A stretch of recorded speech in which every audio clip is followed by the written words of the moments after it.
Disinilah menjadi betapa dahsyatnya istighfar yang bersifat duniawi dan bahkan nanti sampai ukhrawi. Artinya dosa-dosa kita akan diampuni oleh Allah Subhanahu wa taala.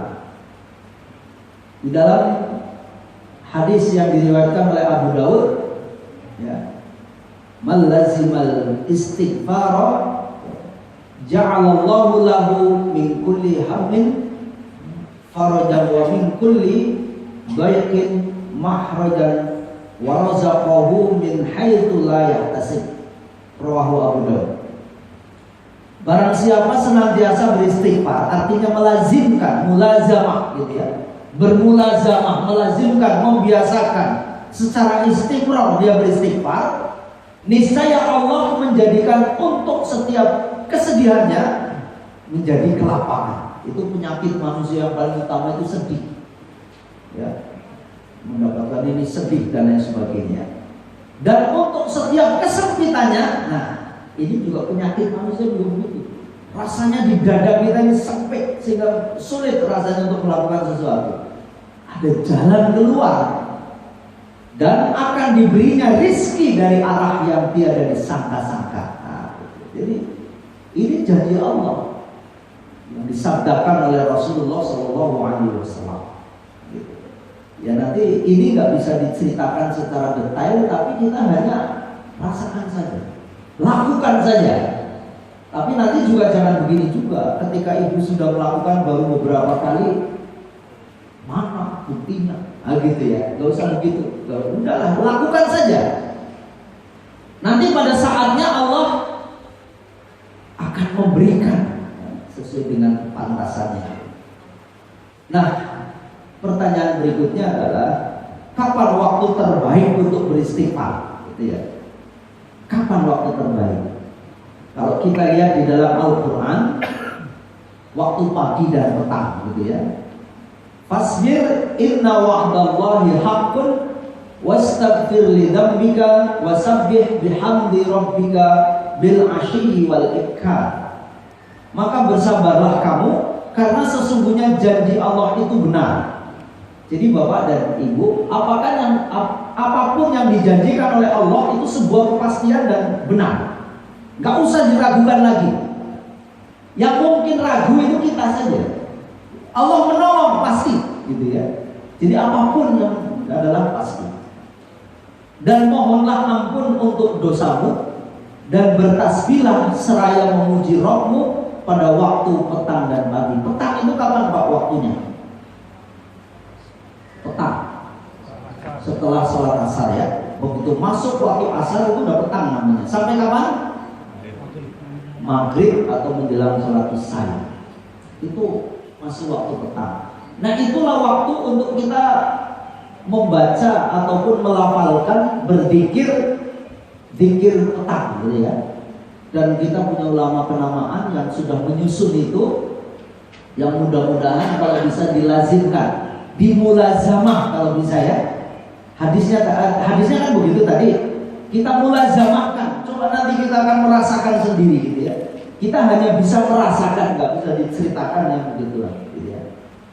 Gitu. Jadi maka dari itu, ya di antara waktu itulah yang terbaik. Lah terus dalam kesempatan lain bisa nggak seperti tukang roti yang waktu itu saya ceritakan? Ya bisa. Yang penting tidak di tempat yang berlarang, gitu ya tentunya ya.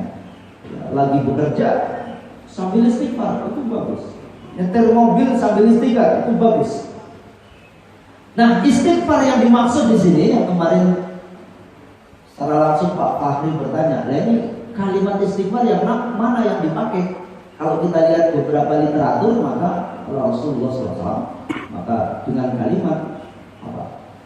Terutama kepada zikir pagi dan petang itu yang kita selesai melaksanakan sholat sunnah itu redaksi yang terbaik dalam konteks ini, yang lain juga baik, tapi intinya yang diturunkan oleh Rasul kalimatnya adalah Astaghfirullahaladzim. Nah, itu kalimatnya. Jadi kalau habis sholat sunnah ya Astaghfirullahaladzim. Tapi memang kalau nanti Bapak Ibu zikir dan pagi dan petang, kesembilan-sembilannya itu ada. Dari yang paling pendek sampai yang paling panjang. Karena itulah waktu yang terbaik. Makanya tumpahkan semua, bahasanya begitu. Sayang sekali Pak kalau waktu kita bisa kok nggak lakukan, itu sayang sekali. Ya, untuk menyembuhkan penyakit gampang, untuk memudahkan urusan hari itu mudah gitu ya. Itu dirasakan betul. Yang berikutnya adalah pada waktu sahur, itu disebut di dalam Al-Quran atau sebelum fajar ya.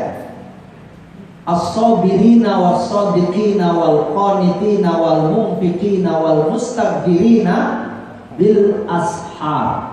Apa itu? Yaitu orang-orang yang sabar, yang benar, yang tetap taat, yang menafkahkan hartanya di jalan Allah, dan yang memohon ampun di waktu sahur. Istighfar ini yang terbaik adalah yang itu Pak, rajanya istighfar, sayyidul istighfar, itu yang terbaik. Allahumma anta rabbi ila akhiri. Itu istighfar disinilah ya, ketika menjelang sholat subuh ya, itu pada waktu sahur ya.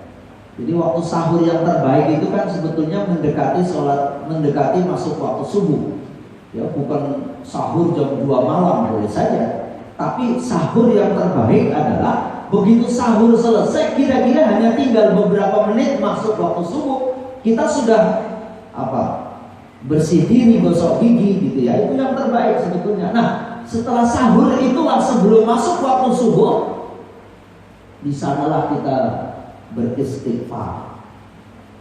Saya ingat kemarin ada ibu-ibu yang tanya, mana yang lebih baik habis sholat tahajud? Kan ada ayatnya juga, katanya kan di waktu sebelum subuh Pak, baca Quran atau istighfar yang paling baik gitu. Karena dua-duanya sahih. Kalau di dalam surah Al-Muzammil itu kan ya, ayat 4, Rattilil Qur'ana tartila gitu ya.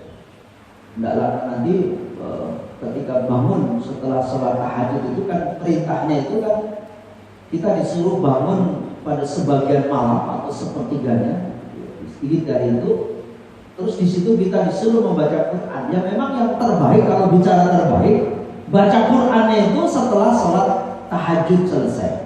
Nah nanti menjelang subuhnya itu baru beristighfar. Nah itu maksudnya. Makanya kalau bisa juga sholat tahajudnya itu jangan terlalu mepet ke sholat subuh gitu ya, sehingga punya kesempatan habis sholat tahajud sempat baca Quran, setelah itu istighfar gitu.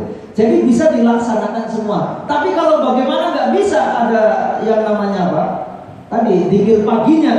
Nah sekarang saya tanya, waktu pagi itu kapan Pak? Kan tadi ada zikir petang, kalau petang tadi setelah asar sampai maghrib selesai ya. Terus kalau zikir pagi? Ya? Ya subuh, waktu subuh itu setelah subuh sampai menjelang sholat duha, sampai kita melaksanakan. Jadi sebetulnya memang ada hadis juga yang menyebut bahwa sholat isyraq itu sebetulnya awal waktu subuh, awal waktu duha. Jadi sebetulnya ketika kita melaksanakan sholat isyraq itu juga awal waktu duha. Di samping kita bersyukur bahwa memang matahari itu sudah terbit, makanya isyraq itu nama sholatnya ya. Syuruk itu apa? Tempat terbitnya. Terbitnya itu namanya syuruk, tapi sholatnya namanya isyraq. Nah itulah awal waktu duha itu sebetulnya. Itulah waktunya dari setelah sholat subuh tadi. Nah makanya ketika kita nggak sempat melaksanakan zikir istighfar tadi ya, setelah atau sebelum sholat subuh, itu setelah sholat duha banyak-banyaklah kita membaca istighfar di situ. Karena memang setelah sholat sunnah, ya maaf, tidak dituntutkan untuk zikir yang macam-macam sebetulnya ya. Zikir yang terbaik sekali lagi setelah sholat sunnah itu istighfar. Nah oleh sebab itu banyak-banyaklah baca istighfar. Apa redaksinya? Astagfirullahaladzim di situ. Kalau sholat wajib jelas astagfirullah, udah berhenti sampai situ. Ya. Baik. Inilah lafaz istighfar Bapak dan Ibu. Yang pertama yang ori kata anak muda. Inilah yang ori. Astagfirullah. Dan ini dibaca ketika kita selesai sholat fardu. Dan juga maaf, jangan ditambah-tambah. Oh biar kamu banyakin jadi 100.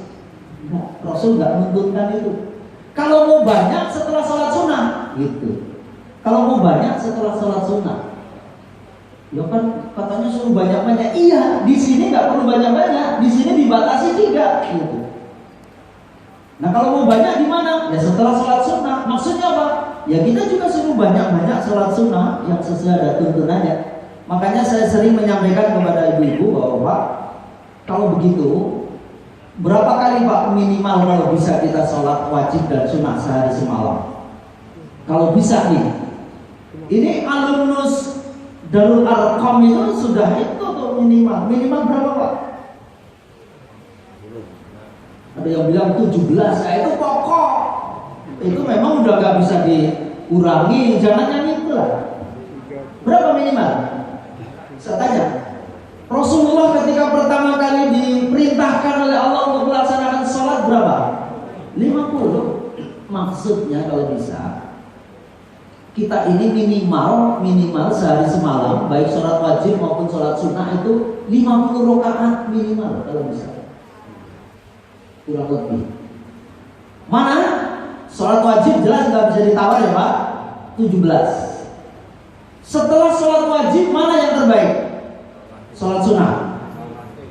Afdalus sholat ba'dal fardhah sholatul lail. Tuh hadisnya begitu. Rawahu Muslim.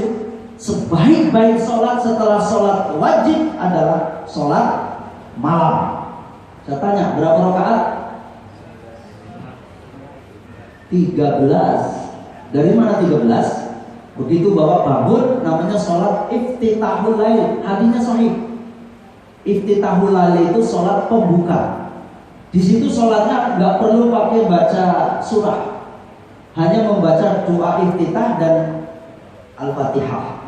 Ya, sholat iftitahul lail atau sholat khafifatul lail namanya. 2 rakaat tuh. Begitu selesai sholat iftitahul lail, baru sholat tahajud. Bapak mau mahna, mau 2, mau 4 silakan. 8 rakaat. Udah berapa itu? 10. Ditutup dengan witir berapa?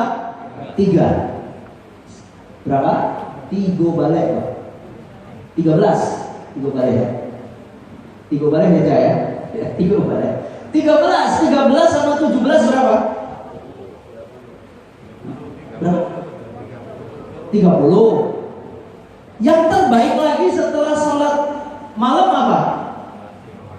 Rawatib. Rawatib itu artinya sholat yang secara tertib ngikuti sholat wajib.